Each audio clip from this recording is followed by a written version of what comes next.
So hello everyone, this is Ritesh and welcome back to the channel. Look के लिए माफ़ कर देना क्योंकि मैं आज नहाया नहीं हूँ।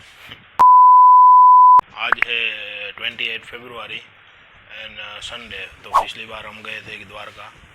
द्वारका के व्लॉग में हमने देखा द्वारका के आसपास की जो भी जगह है और द्वारका बीच है, और वहाँ से हम गए थे शिवराजपुर बीच, जो कि 2 या 3 साल पहले ही डेवलप हुआ है। तो और दूसरी बात यह है कि मैं द्वारका के बारे में बहुत कुछ बोलना चाहता था, कृष्ण के बारे में भी बहुत कुछ बोलना चाहता था, लेकिन वहाँ भीड़ ही इतनी थी तो मैं इतना कुछ आप लोगों से शेयर नहीं कर पाया, क्योंकि अभी भी मैं थोड़ा भीड़ में इतना कंफर्टेबल नहीं हुआ हूँ ब्लॉगिंग के लिए। और गुजरात को तो आप जानते ही हो, गुजरात में इतना लोग भी यूज टू नहीं हुआ है ब्लॉगिंग के लिए। जो भी ब्लॉगिंग करता है उसको सब देखते रहते हैं ऐसे घूर के, तो वो भी पॉसिबल नहीं था तब। लेकिन अभी 2-3 बातें जो मैं आपको बताना चाहता हूँ कृष्ण के बारे में। द्वारका के बारे में तो हमने बहुत कुछ जाना है पहले कि द्वारका कितना पुराना सिटी है, कैसे आर्कियोलॉजिकल डिपार्टमेंट ने पूरा ये सर्वे किया हुआ है आर्कियोलॉजी का द्वारका के बारे में। तो कृष्ण के बारे में भी 2-3 बातें हैं ऐसी है उसके कैरेक्टर के बारे में, कि जैसे कि पूरी सभा में सब लोग मुकुट पहन के बैठते हैं, लेकिन कृष्ण ने अपने आप मुकुट पे मोरपींछ लगा दिया, तो कृष्ण की पर्सनालिटी पूरी अलग दिख रही है। तो ऐसी 2-3 बातें हैं जो बहुत कुछ कृष्ण के बारे में बहुत सारा कुछ है। संसार में रह के भी वो एक साधु की तरह बिहेव करते हैं। जब गीता का समय आता है तो गीता सुनाते हैं, और जब रासलीला का समय आता है तो रासलीला भी करते हैं। सो टाइमिंग इज़ द की। कौन से समय पे क्या करना हो वो जो इंसान को मालूम हो जाए तो फिर सक्सेस बहुत दूर नहीं है। जैसे हमको मालूम है आज कब नहाना है, क्योंकि रविवार है तो आज नहाना ही नहीं है वैसे तो। वैसे है कृष्ण का कैरेक्टर। कृष्ण एक ऐसा कैरेक्टर है जो सब लोग पूजते हैं, बच्चों से लेकर बड़ों तक। पूरा सब कैरेक्टर ऐसा है जो सब लोग पूजते हैं।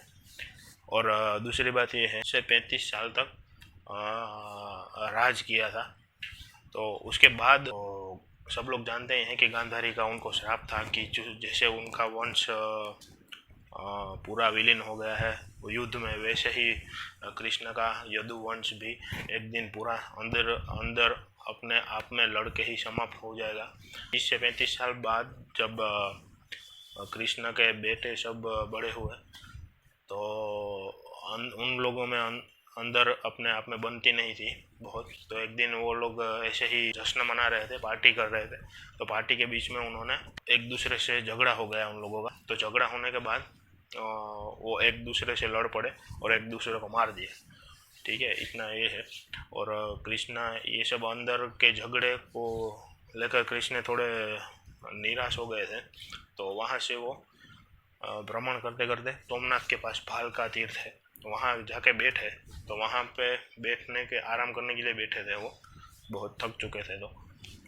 तो वहाँ से एक शिकारी ने उनके पैर में तीर मारा, तो वहाँ पे उनका देहांत हो गया, जो अभी भालका तीर्थ के नाम से जाना जाता है। वहाँ भी एक दिन हम जाएंगे और देखेंगे।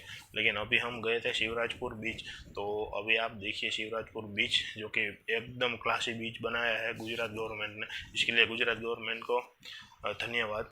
शिवराजपुर बीच द्वारका से 14 से 15 किलोमीटर की दूरी पर है, और रास्ता काफ़ी बढ़िया है उसमें। और ये बीच ब्लू फ्लैग बीचेस की लिस्ट में आता है, जो कि पूरे इंडिया का लिस्ट है। वैसे तो पूरा वर्ल्ड का ये सर्वे होता है, उसमें कुछ कंट्री अपने तरफ से कुछ बीचेस के नाम भेजती है कंपटीशन के लिए। उसमें से ये 7 बीचेस हैं जो वो ब्लू फ्लैग लिस्ट में शामिल हुए हैं। तो उसमें से है एक तो अपना गुजरात का शिवराजपुर बीच है, कोगला बीच है जो कि दीव में है। ये बीच भी बहुत बढ़िया है, लेकिन वहाँ मैं अभी तक कभी गया नहीं हूँ। एक नागवा बीच देखा है, लेकिन वो ब्लू फ्लैग बीच में शामिल नहीं हुआ है क्योंकि उसके क्राइटेरिया में वो आता नहीं है। क्लीन तो बहुत है लेकिन वो क्राइटेरिया में नहीं आ रहा है उसके। और ये कोगला बीच का भी 1 साल में के पहले ही बहुत ही डेवलपमेंट हो चुका है, तो अभी वहाँ भी एक दिन जाना है, तो वहाँ भी देखेंगे। दूसरा है कसरकोड बीच जो कि कर्नाटका में है, कप्पट बीच जो कि केरला में है, ऋषिकोंडा बीच जो कि आंध्र प्रदेश में है, गोल्डन बीच पुरी ओडिशा में है, और राधानगर बीच जो कि अंडमान एंड निकोबार का है। तो ये सब 7 बीचेस हैं जो कि ब्लू फ्लैग लिस्ट में शामिल हुए हैं इंडिया की तरफ से। इंडिया ने बहुत सारे नेम भेजे थे, लेकिन ये 7 बीच हैं जो उसकी लिस्ट में शामिल हुए हैं। और बाकी जगह के बारे में तो सब मैंने बोल ही दिया है कि कैसा है, बहुत ही क्लासिक बीच है। इसके स्टार्ट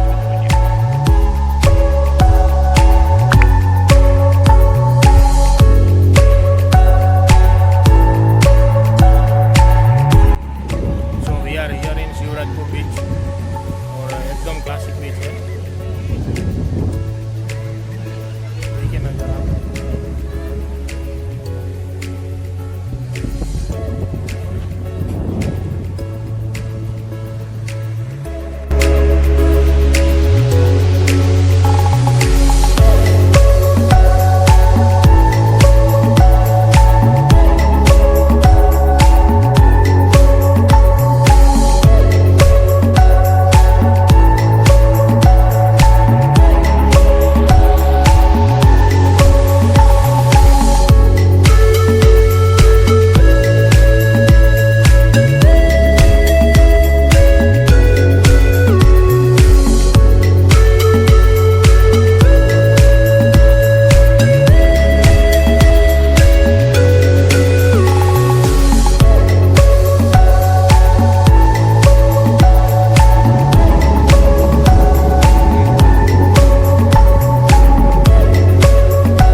मुझसे पूछो तो 2 ही बीच है, एक है नागवा बीच और ये शिवराजपुर बीच।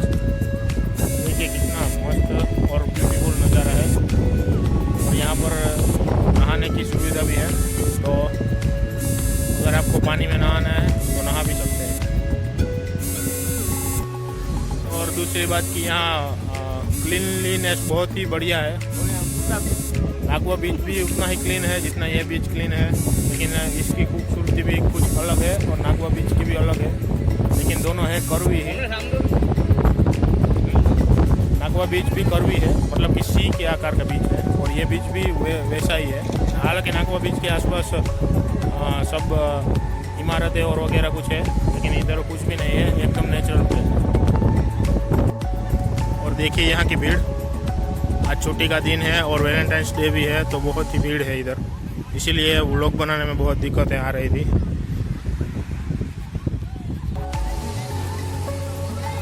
ये बीच द्वारका से 14 से 15 किलोमीटर दूर है, और यहाँ नागवा की तरह ही सब वाटर स्पोर्ट्स की सुविधा भी है, जेट स्की और वगैरह सब।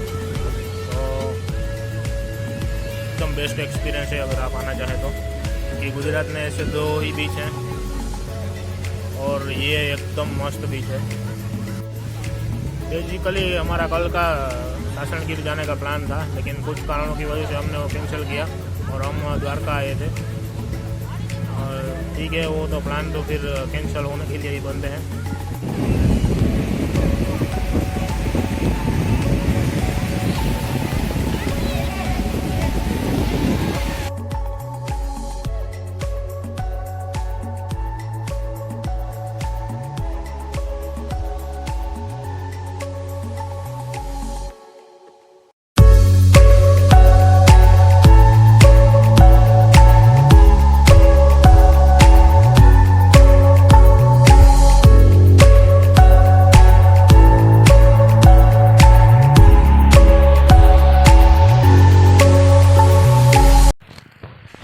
तो ये था हमारा आज का व्लॉग। अगर अच्छा लगा हो तो लाइक ज़रूर करें और थोड़ा प्यार बरसाओ यार, सब्सक्राइब भी करके जाना।